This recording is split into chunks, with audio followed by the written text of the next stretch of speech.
Hello, my name is Mike Pfaff, and this is my YouTube channel, Living in the Illusion.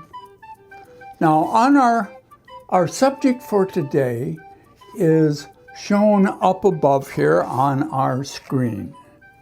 And it's an amazing connection, the illusion and the matrix. Now, we're going to start off with a question, and it will lead into the matrix, but let's see where we can go with it. And here's our question. In Plato's Allegory of the cave, are you the awakened one, or among those that are chained to the wall? Oh, well, this brings us to the point that the matrix is an update of Plato's Allegory of the cave. And which one are you? Are you the one? Or are you those chained to the wall through your belief system? Now, the real answer is you're both. Why? There's only one in the room. And so as we begin to look at this model,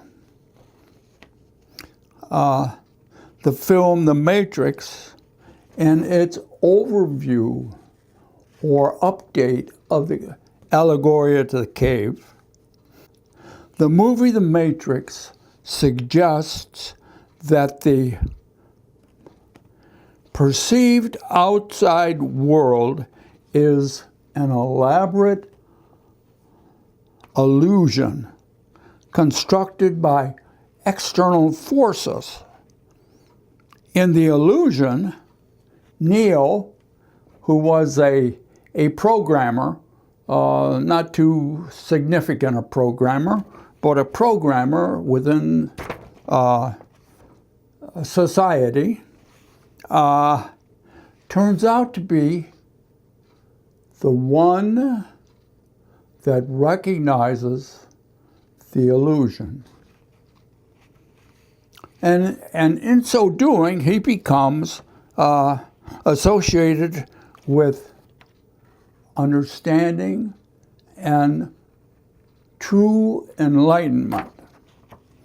Now, enlightenment can be described as a personal moment of deep clarification where one feels fully connected with the all. And all of those problems that you have through your life, your concepts and ideas and struggles, come to flourishing and solution during that enlightened moment. And you may, during that time, if you have that time, you change your beliefs. Your system of beliefs changes, and therefore your vision becomes different. And you actually are a different person because your deeply held beliefs have shifted. And once shifted, once changed, can never go back to the exact earlier version. They will be different. And you will be different. And you might relate it to near-death experiences where people have experienced something profound in such a clarity that for most, if not all, their life has changed from that moment on. So enlightenment is not always sitting on a meditation cushion and finding it through that process. Sometimes enlightenment comes like that. And there are very many stories about people who have had that experience. And you can find them on YouTube and other places, and books that they've written. You might consider Conversations with God, the 4 books that were written on that subject, or talks by Deepak Chopra or Eckhart Tolle, or almost anyone that is speaking on these subjects now. I can't think of the other guy who I really enjoy, Fagin. You'll remember, and somebody will tell me what his name is. Starts with he's an Italian, starts with F, but it skips my mind right there. It's a senior moment for me right there. Now, let us look at this point at A Course in Miracles and see what it has to say about this. And here's what the Course says. Behind my mind, behind all my insane thoughts of separation and attack, is the knowledge that all is one forever. I have not lost the knowledge of who I am because I have forgotten it. In other words, if you lose your car keys, you can't find them. See, your car keys exist and you know it. And just because you can't in that moment remember where you put them does not mean that there are car keys that fit your car. And in a moment more, the mind will come up with where they are. Or the elementals have played a trick on you and put them where you need to find them. Strange things happen in the illusion. Now, in the egoic world, we are entangled within everyday life, within survival and competition. And we have lost, forgotten who we really are. We're lost in the illusion, and so lost that we have forgotten who we are. In this chaotic world, the chaos that surrounds us, and the problems that we encounter on a daily basis.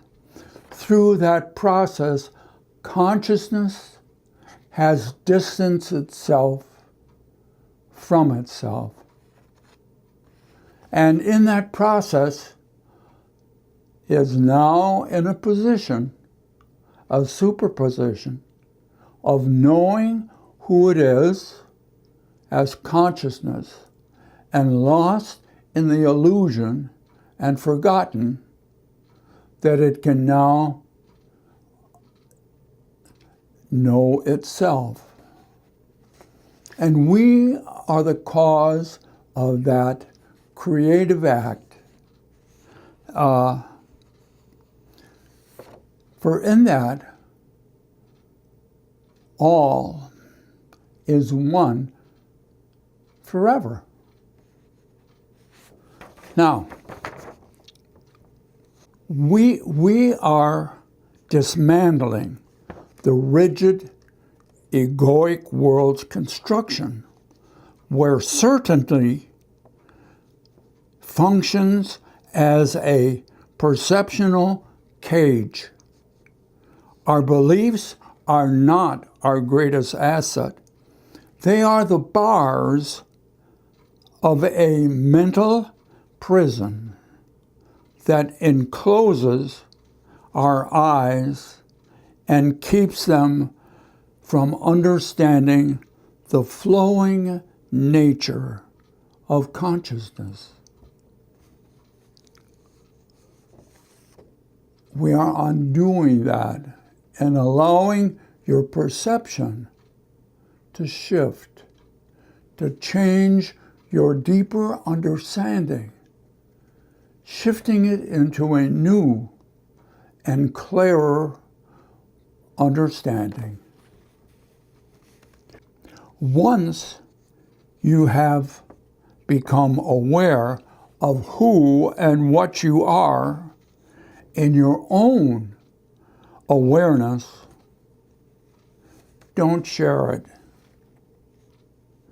Gain some strength and deeper understanding in that practice. Practice being what and who you are on a daily basis through your everyday life. The main tool in this process of change is forgiveness. This is not a new path. It's an ancient, very ancient path. It may be one that you have not often used.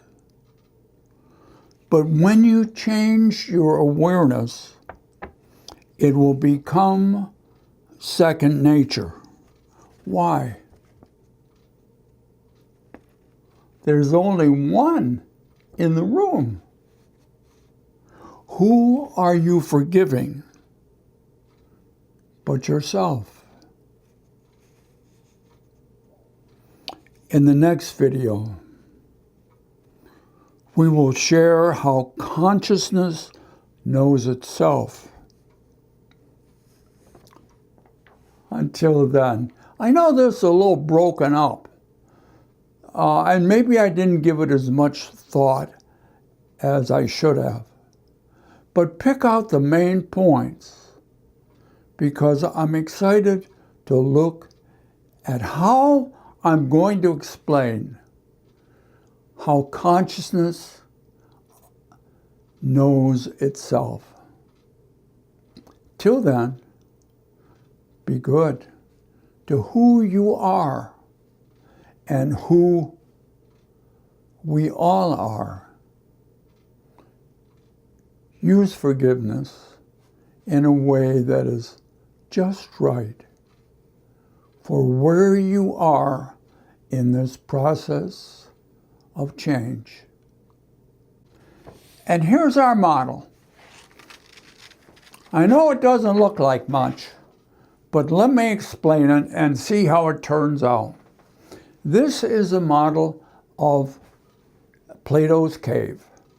And so there are certain things in here, and they may be hard to see the way I drew them. So let me give you some idea. In this model, we have this wall of shadows. And over here, we have a bunch of people chained from birth, looking at this wall of shadows. Chained from birth. What is it? Your egoic programming. And over here, we have, behind this wall, where the people are chained from birth, we have shadow casters. We have a fire over here, and they are walking behind the people, between the fire and the wall, and they're casting shadows on this wall. And these people here, chained, programmed, are looking at their reality. And what is their reality? The input, the shadowy input from their visual input. They're looking at it and they're seeing the shadows. That's all they know. It's their programming in the egoic world. And so they believe this shadow world is reality. Now, who's casting the shadows? The shadow casters are external forces. External forces are casting shadows, and these people here, chained, are being programmed into this illusion. That's about it. There's a lot more to the allegory, and you can find many descriptions on YouTube and through Google. So, and other places on the internet. So if you're interested, do that. But this is Plato's. Now we want to upgrade it to the matrix. Now in the matrix, there are no shadows. You get this.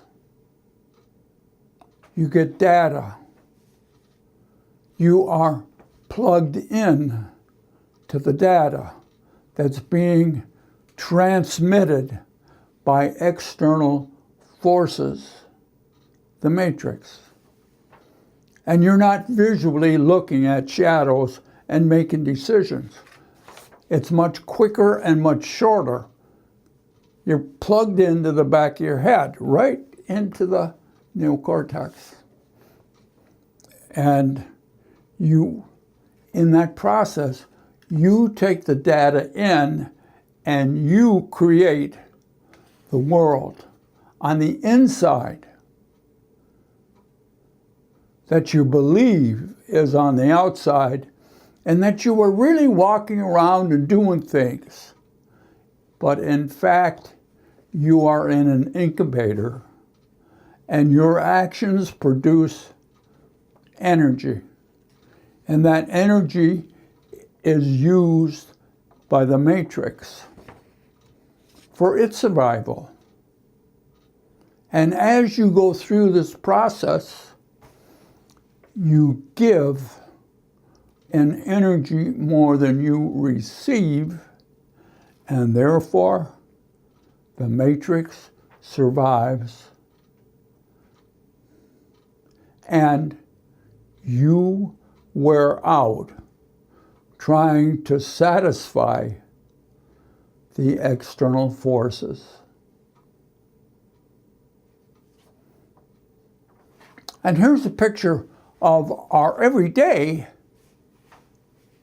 matrix. Oh, do you see the wall of shadows? It's called a big television, and they are as big as a wall now. And who's chained in the cave? Those people watching hour after hour of the matrix input that is given to you by external forces. And basically, if you start looking at it, you will find, and you can time it, you'll find out that the advertising, the external forces, are equaling the amount of entertainment time that you're getting, depending on which one you're looking at. And you can hardly tell the difference when the advertising comes on and the programming goes off. That's how magnificent the illusion is. Oh, you see how much we have to talk about here in the illusion. So it will be interesting next time. When the next video, we will share how consciousness knows itself. Oh, I'm kind of excited to see how that happens myself. We'll see you next time, right here in the illusion. Now, if you have any questions, or you can clarify what I said, let me know, and I'll be glad to answer any questions, or give you some insight. Or maybe just shoot the breeze. Bye now.